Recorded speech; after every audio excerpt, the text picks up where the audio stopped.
Carl, let's talk about Elon Musk for a sec. We've got, apparently he's tapping the brakes. That was how the Wall Street Journal put it on the idea of a new political party. The Journal says just a month ago, he was talking about starting what was called the America Party. He is now thinking of backing J.D. Vance in 2028. Carl, you were a big fan of third parties and independent candidacies. Are you sad that Elon Musk might be abandoning his attempt to start something fresh and new? Well, I never put that much stock in it. I think it's time for a third party. But if you depend on Elon Musk, he's been, I'm trying to think of a word here that's not pejorative, mercurial. I'll use that word lately. First, he's going to burn the whole Trump house down to the ground.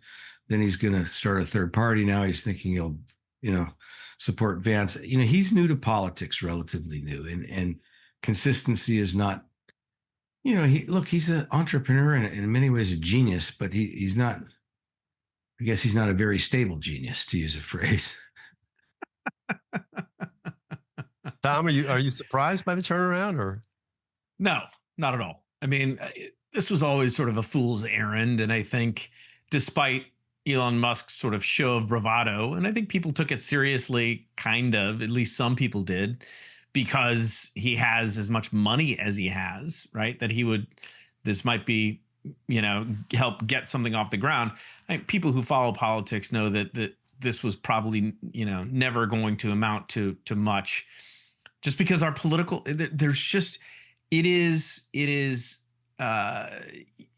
look, it's counterintuitive that the parties have pushed to the extremes, and therefore you have this big opportunity in the middle for some centrists to come through. But at the same time, the parties, our politics is more tribal than it's ever been. And so someone who tries to, be in that centrist lane and buck the orthodoxies and the fringes of the left and the right, they end up with very little support. And it's a very hard, the system is set up, make it difficult for parties to get on the ballot in all these states. It's just a really, really hard thing. We've watched decade after decade after decade as people have tried to start, third parties and make them viable in all sorts of different ways. And it's never happened. And I just didn't, ever believe that. So I think Elon Musk, at the end of the day, I think he's a realist, and he realized that was kind of he was just going to be burning money, and decided that, he actually is more aligned with Trump and with MAGA and the America First movement. And Trump's leaving. I mean, he's going to be, I guess he's leaving, although I know he was just showing the European leaders his 4 more years had at the White House. I don't know if you guys saw that picture. That was pretty funny. But that, Trump's going to be off the scene, but the MAGA movement is going to endure, and somebody's going to lead it, and it's most likely going to be J.D. Vance.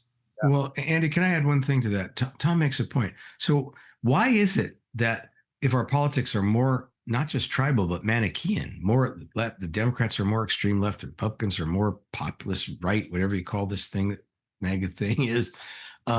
So why is it harder, not easier, to have independent candidates or third-party candidates? And the reason is precise, and it's counterintuitive at first glance, but if you think about it, the spoiler label, which has been used against third-party candidates since, all my life, since John Anderson ran against Ronald Reagan and Jimmy Carter. Remember that? And then Ross Perot and Greg Orman was called that.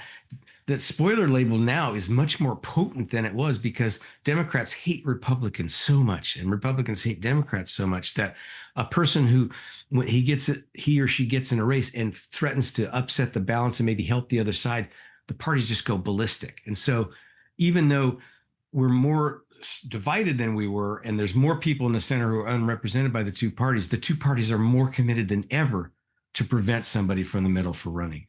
Yeah, and I think that shows up with the Greens, that shows up with the Libertarians. So I think it's not just a new third party, but the existing minor parties are getting squeezed all the time.